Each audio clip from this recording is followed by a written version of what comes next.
नमस्कार प्रिय दर्शकों, आप देख रहे हैं ज्योतिष मंत्रा। प्रिय दर्शकों, वशीकरण के लिए अनेकों अनेक प्रयोग दिए गए हैं। किसी वशीकरण में किसी को कुछ खिलाना होता है, पिलाना होता है, उसके फोटो के साथ कोई प्रयोग करना होता है, या कहीं पर कुछ लटकाना होता है या दबाना होता है। तो ऐसे में अनेकों अनेक लोगों के ऐसे प्रश्न हैं, कोई ऐसा वशीकरण जिसका प्रयोग तो हम करें, किसी अन्य पर कोई प्रयोग ना करना पड़े, परंतु फिर भी सामने वाला वशीभूत हो जाए, वशीकरण में आ जाए, कोई ऐसा प्रयोग दिया जाए। आज उसी कड़ी में नैन बाण मंत्र प्रयोग दिया जा रहा है। अर्थात इस मंत्र के माध्यम से जिस भर भी आप मंत्र प्रयोग करते हैं, दृष्टि डालते हैं, वो आपके वशीभूत होने लगता है। इस मंत्र को वैसे विशेष परिस्थिति में ही प्रयोग करना चाहिए। छोटे छोटे कार्यों के लिए, छोटी छोटी बातों के लिए इस प्रकार के मंत्र प्रयोग करना सर्वथा अनुचित है। परंतु जब परिवार में माहौल बिगड़ रहा हो, या फिर आप कार्य क्षेत्र में हैं, अपना कार्य ठीक प्रकार कर रहे हैं, परंतु बावजूद इसके आपको सम्मान नहीं मिलता,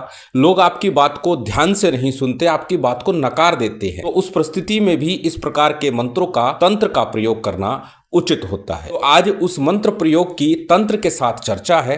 किस प्रकार हम नेत्रों के माध्यम से ही, अपनी आंखों के माध्यम से ही सामने वाले के मन में अपने प्रति आकर्षण जगा सकते हैं, सम्मोहित कर सकते हैं, और फिर उससे अपने कार्य को संपन्न करा सकते हैं। पुनः एक बार निवेदन करूंगा, बहुत अधिक आवश्यकता हो, बिल्कुल पानी सर से ऊपर गया हो, तब इस प्रयोग को करें, अन्यथा किसी के चरित्र को भंग करने के लिए तो कदाचित इस प्रयोग को ना करें। बात करते हैं कैसे, कब, किस प्रकार इस प्रयोग को संपन्न करना है, किस सामग्री के साथ करना है, किस दिन करना है, किस समय करना है। सर्वप्रथम हमेशा की तरह बात कर लेते हैं साधना प्रयोग की सामग्री की। प्रयोग के लिए सामान्य पूजन सामग्री, क्योंकि अक्सर बोलता हूं किसी भी प्रयोग में पूजा पाठ की आवश्यकता हो अथवा ना हो, सामान्य सा पूजन विधान अवश्य कर लेना चाहिए, जिससे कि हमें कुल देवी देवता पितरों आदि का साथ मिलता है, आशीर्वाद मिलता है, और साथ ही साथ गुरु गणेश का वंदन भी करना होता है, जिससे कि हमारी साधना, हमारा प्रयोग शीघ्र फलीभूत हो जाता है। तो सामान्य पूजा पाठ की सामग्री, जिसमें अक्षत, पुष्प, धूप, दीप, नैवेद्य, फल, फूल, मिष्ठान, जो भी व्यवस्था बन जाए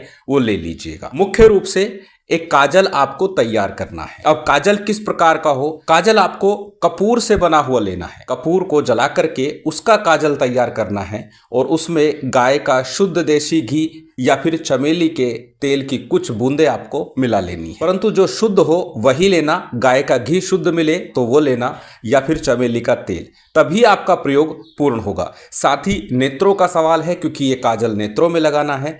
अशुद्ध चीज हुई, कहीं खराब हुई, केमिकल वाली हुई, तो आपकी आंखों को नुकसान हो सकता है। इसलिए जब प्रयोग करें तो सावधानी पूर्वक करें, और साथ ही शुद्ध वस्तु के साथ करें। अब कैसे और किस दिन इस प्रयोग का आरंभ करना है? ये दर्शकों, जब बात वशीकरण की हो तो शुक्रवार का दिन सर्वोत्तम माना जाता है, परंतु इस प्रयोग के लिए सोमवार का दिन भी चयन कर सकते हैं और शनिवार का दिन भी चयन कर सकते हैं। अर्थात शुक्रवार, शनिवार, सोमवार, इन 3 दिनों में किसी भी दिन सिद्धि योग बन रहा हो, उस दिन इस प्रयोग को आरंभ करना है। 1 दिवस का विधान होगा, एक ही दिन ये मंत्र जाप करना है, और उसके बाद नित्य इस प्रयोग को आप कर सकते हैं, किसी के लिए भी कर सकते हैं। अब कैसे करना है? तो जिस दिन सिद्धि योग चल रहा हो उस दिन आपको ये प्रयोग करना है।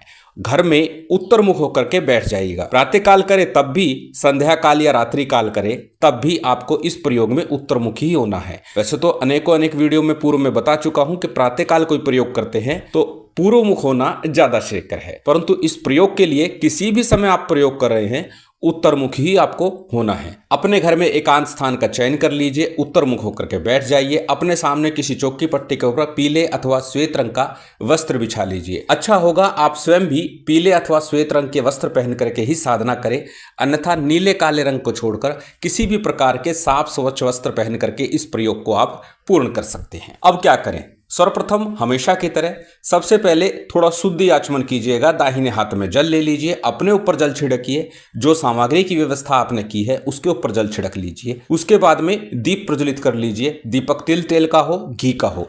दीपक यहाँ कर्म साक्षी के रूप में है, अनिवार्यतया नहीं है, इसलिए किसी भी प्रकार के दीपक का प्रयोग किया जा सकता है। दीप प्रज्वलित करने के बाद में आपको संकल्प लेना है, किस कामना से, किस कार्य के लिए आप प्रयोग कर रहे हैं। तो निश्चित है वशीकरण का प्रयोग है, तो सर्वजन वशीकरण हेतु आप यह प्रयोग करना चाहते हैं, यह संकल्प आपको लेना है। संकल्प के लिए दाहिने हाथ में अक्षत, पुष्प, जल इत्यादि ले लीजिए। अपना नाम बोलिए, गोत्र बोलिए, उस दिन का तिथिवार नक्षत्र बोलिए और फिर अपनी कामना बोलिए कि सर्वजन वशीकरण के लिए मैं ये प्रयोग संपन्न कर रहा हूं, मेरा ये प्रयोग सिद्ध हो, सफल हो, पूर्ण हो। इस प्रकार बोल करके संकल्प के लिए लिया गया अक्षत, पुष्प, जल इत्यादि किसी थाली प्लेट में अथवा दीपक के सम्मुख छोड़ दीजिए। संकल्प के उपरांत सर्वप्रथम गणपति का, गुरु का, कुलदेव, पितृदेव, स्थान देव, इन पंचदेवों का सामान्य सा पूजन विधान कर लीजिए। जितनी सामग्री आपके पास है, जो भी आपकी व्यवस्था है, उतने से पूजन विधान संपन्न कीजिए। उसके बाद में शिव शक्ति का सामान्य सा पूजन विधान कीजिए, साथ ही भैरव जी का पूजन कर लीजिए। क्योंकि ये शक्ति मंत्र है, बाण मंत्र है,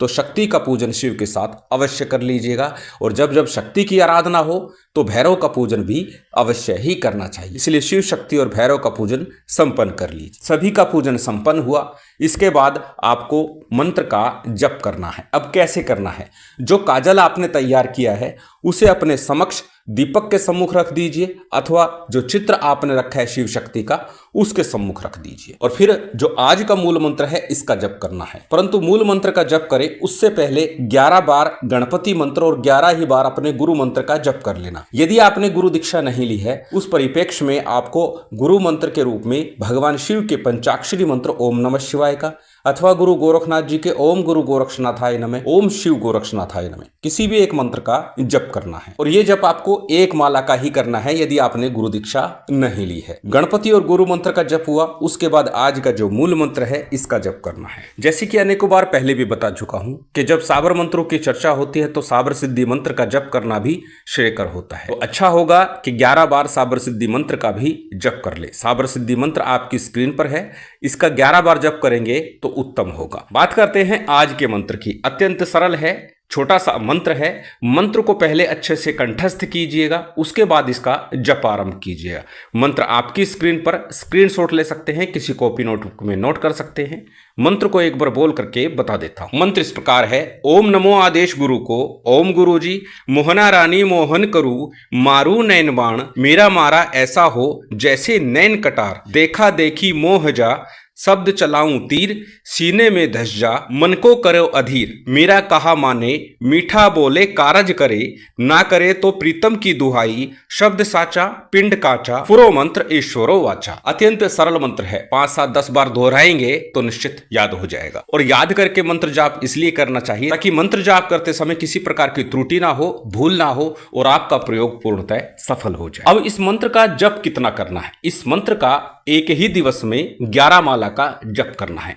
11 माला यथेष्ट है, पर्याप्त है। 11 माला जप त्राटक करते हुए उस काजल की डब्बी के ऊपर काजल को खोल के रखिएगा, उसके ऊपर त्राटक करते हुए आपको ये जप करना है। जप के उपरांत शिव शक्ति की आरती कीजिए। आरती के बाद सामान्य जो भी नैवेद्य है वह आपको भगवान को अर्पित करना है, जलाचमन कराना है, क्षमा प्रार्थना करनी है, आसन को प्रणाम करना है और साधना प्रयोग से उठ जाना है। इसके बाद इस मंत्र का प्रयोग कैसे करना है कि साधना तो एक दिवस की है, वो पूर्ण हो गई है। पूर्व में भी बार बार अनेकों बार बोल चुका हूं, कोई भी मंत्र साधना चाहे 1 दिवस की हो, 11 दिवस की हो, 21 दिवस की हो या फिर 41 दिवस की हो, मंत्र जाप जितने दिन आपने किया उसके बाद भी यथाशक्ति यथासंभव आपको थोड़ा बहुत जप करते रहना चाहिए, तभी उस साधना का प्रयोग का पूर्ण फल आपको प्राप्त होता है। अक्सर आप लोग ऐसा करते हैं कि 11 दिवस प्रयोग किया या साधना की और उसके बाद उसको छोड़ देते हैं, फिर प्रश्न आता है कि साधना का पूर्ण फल प्राप्त नहीं हो रहा है। बार बार बोलता हूं,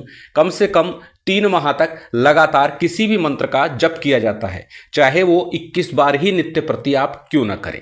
तो इस मंत्र के लिए भी कहूंगा, नित्य प्रति कम से कम 21 बार इस मंत्र का जप कीजिएगा। और जप के बाद में जो काजल तैयार किया है थोड़ा सा उसे अपनी आंखों में आंच लीजिएगा, अर्थात लगा लीजिएगा इसी मंत्र का जप करते हुए। जिस भी व्यक्ति को आप देखेंगे वो आपके वशीभूत हो जाएगा। काजल का प्रयोग तभी करें जब कोई विशेष कार्य हो, किसी से कोई बात विशेष रूप से मनवानी हो, अथवा नित्य प्रति जब इसका जप करेंगे तो ही आपका ऑरा मंडल मजबूत होगा, लोग आपकी बात मानने लगे। क्योंकि मंत्र की शक्ति जब जागृत होती है तो ऑरा मंडल मजबूत होता है, आसपास आपका आवरण पॉजिटिव हो जाता है, जिससे कि लोग आपकी बात मानने लगते हैं, समझने लगते हैं, आपकी तरफ आकर्षित होने लगते हैं। अत्यंत सरल विधान, अत्यंत सरल प्रयोग विधि है, करके लाभ अवश्य उठाइए। यदि आपको लोग बार बार इग्नोर करते हैं, आपके कार्यों की सराहना नहीं होती या फिर आपके काम को सराहा नहीं जाता, आपकी बात को माना नहीं जाता। शिव शक्ति की विशेष कृपा आप सभी को प्राप्त हो, यही कामना है। उम्मीद करता हूं आज की ये जानकारी, ये वीडियो आपको अच्छी लगी होगी।